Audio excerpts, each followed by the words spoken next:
la ciencia es la madre de la técnica y que ambas son los motores intelectuales de la civilización moderna, no hay desarrollo nacional sin ciencia. Mi segunda tesis es que la investigación científica es la gallina de los huevos de oro. Mi tercera tesis es que hay maneras de generar la gallina y otras tantas de matarla. Primero, la investigación básica es el motor de la cultura intelectual y la madre de la técnica. La investigación básica consiste en la búsqueda de la verdad independientemente de su posible uso práctico, de que acaso jamás llegue. Es la investigación que hacen los matemáticos, físicos, químicos, biólogos, científicos sociales y humanistas. Está sabido que la investigación básica alimenta la técnica, sin ser técnica ella misma, porque la técnica diseña medios para cambiar el mundo en lugar de estudiarlo. El distintivo de la American Association for the Advancement of Science es un par de círculos concéntricos. El círculo central es dorado y simboliza la técnica, mientras que el anillo exterior es azul y simboliza la ciencia. La idea es que la ciencia nutre y protege a la técnica. Esta idea podría ampliarse inscribiendo el círculo en un cuadrado que simbolice la cultura moderna. En efecto, la cultura moderna, a diferencia de las culturas anteriores, se caracteriza por su dependencia respecto de la investigación básica. Si la investigación básica se detuviera, ya por falta de vocaciones, ya por falta de fondos, ora por censura ideológica, ora por decreto, nuestra civilización se estancaría y pronto decaería hasta convertirse en barbarie. Basta recordar lo que sucedió con la ciencia básica bajo el fascismo y con la biología, la psicología y las ciencias sociales bajo el stalinismo. Sirvan esas experiencias para alertar contra la confusión que esconde el barbarismo tecnociencia, de moda entre los sociólogos del conocimiento que no distinguen la ciencia de la técnica. Las mejoras, los avances menudos, la elaboración de ideas básicas pueden planearse y encargarse. En cambio, los grandes inventos, como los grandes descubrimientos conceptuales, no pueden planearse ni encargarse, porque son producto del ingenio estimulado por la curiosidad. Es posible programar una máquina a una tarea rutinaria, pero es imposible programar un cerebro original. Lo que sí es posible es educar un cerebro receptivo e inquieto. Esto es lo que hace todo intelectual disciplinado. Él va esculpiendo su propio cerebro a medida que va aprendiendo y creando. Puesto que la espontaneidad no es programable, hay que darle oportunidades antes que órdenes. Hay que fomentar la curiosidad y con ella la creatividad científica o artística sin esperar resultados inmediatos. La exigencia de resultados inmediatos garantiza la mediocridad, el desaliento e incluso el fracaso. Por ejemplo, ciertos gobiernos actuales pretenden hacer la guerra al terrorismo sin entender que es imposible hacer la guerra a células secretas y sin entender que los terroristas, como los cruzados, no lo son de nacimiento, sino que son productos de ciertas circunstancias y de una educación fanática. El terrorismo, tanto el de abajo como el de arriba, o sea, el terrorismo de Estado, el terrorismo no terminará si no se transforma en esas circunstancias y si no se hace un esfuerzo para entender la psicología y la sociología del terrorismo. Tanto en política como en medicina, más vale prevenir que curar.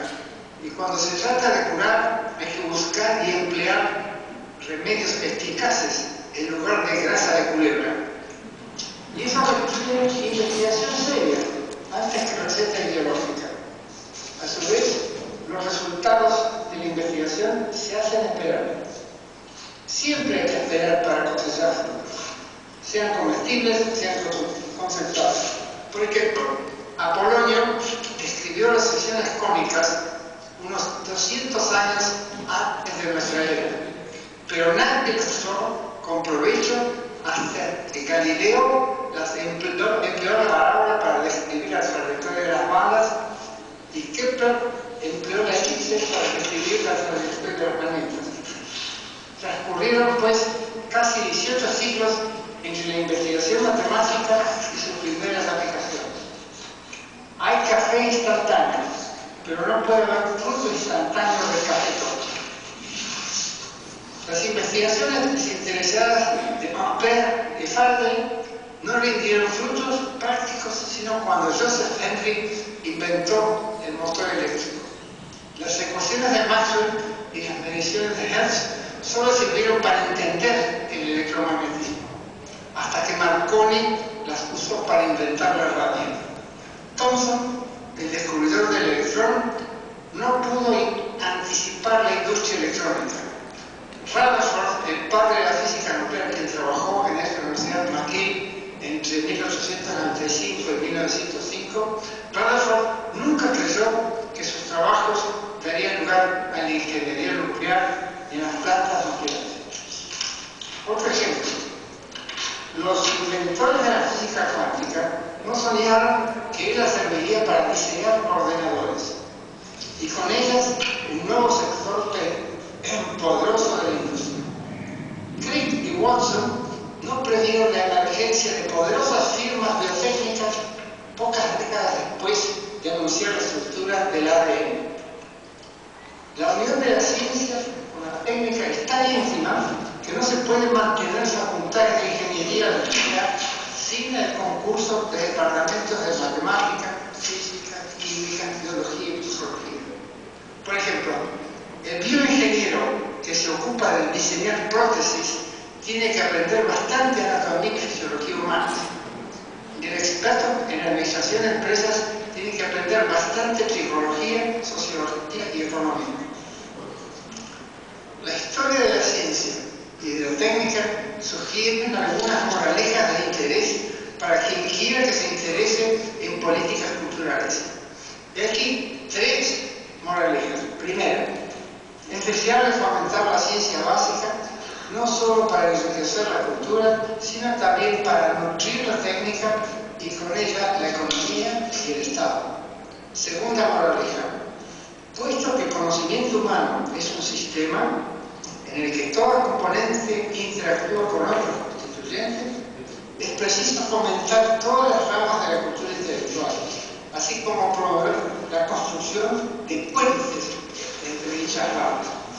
Tercera moraleja, la ciencia y la técnica no avanzan automáticamente a despecho de las políticas culturales, sino que son muy sensibles a esas políticas. Por este motivo hay que averiguar cuáles son sus estímulos y sus inhibidores.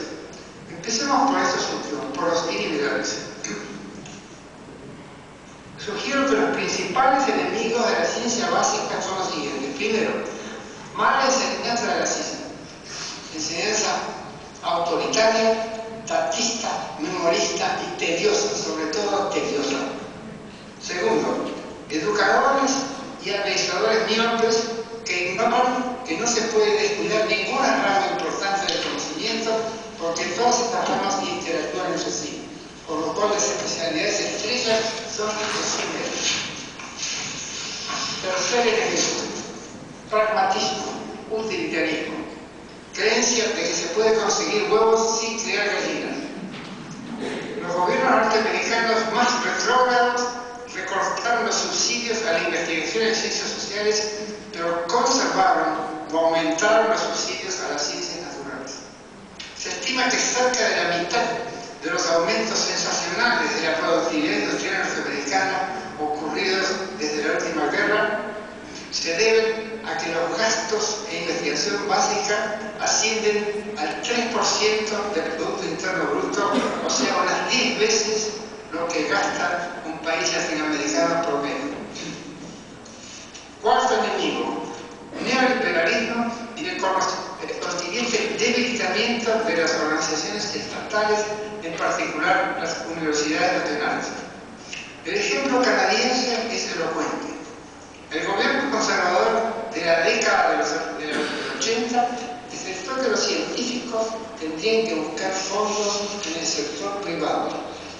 Dado que los científicos no encontraron fondos de investigación en el sector privado, el resultado neto de esa política utilitarista fue que los gastos por estudiantes han disminuido en el 20%, tanto que los gastos necesitados por estudiantes han aumentado en el 30% durante el mismo periodo. El gobierno liberal canadiense inició una rectificación de este curso desastroso, pero obró tarde e insuficientemente. Mientras tanto, centenares de investigadores canadienses emigraron y miles de estudiantes desistieron de estudiar ciencia. Quinto enemigo, el oscurantismo tradicional, fundamentalismo religioso, ciencias ocultas, homeopatía, psicoanálisis, etc., y la censura ideológica concomitante. Por ejemplo, el gobierno anterior de la India, comprometido con la religión hindú, promovió los estudios universitarios de astrología y de medicina védica. Otro ejemplo es la restricción a la investigación de las células totipotentes para complacer a unos teólogos retrógrados. Sexto enemigo, oscurantismo postmoderno, o sea, pensamiento débil, retorismo, deconstruccionismo, existencialismo y la filosofía femenina que considera la ciencia y en general la racionalidad y la objetividad como falocéntricas, como si la ciencia tuviera sexo. Séptimo enemigo, constructivismo, relativismo en filosofía, sociología e historia de la ciencia.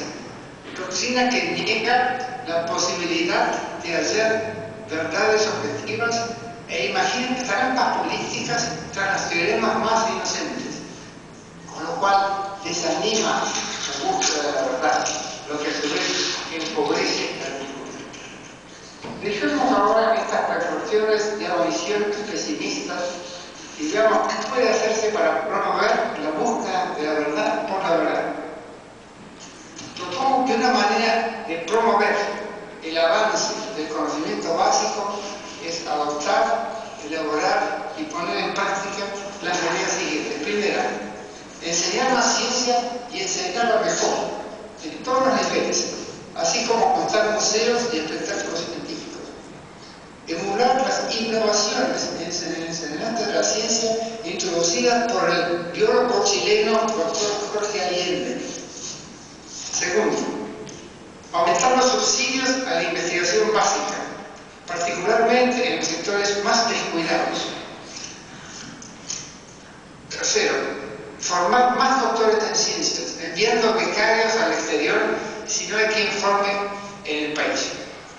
Cuarto, ofrecer becas a estudiantes interesados en ramas descuidadas o emergentes de la ciencia básica, tales como matemática, física de libros, química teórica, neurociencia cognitiva, psicología del desarrollo, socioeconomía, sociología política, macroeconomía, investigación operativa, sociolingüística y filosofía exacta. Quinto, iniciar o reforzar proyectos de investigación regional a cargo de equipos de investigadores provenientes de dos o más naciones vecinas, por ejemplo, Ecuador y Colombia, Argentina y Uruguay, Argentina y Chile, México y Centroamérica. Séptimo, reforzar la participación de investigadores en el diseño de políticas culturales y planes de enseñanza. Octava medida, aliviar a los investigadores de tareas administrativas.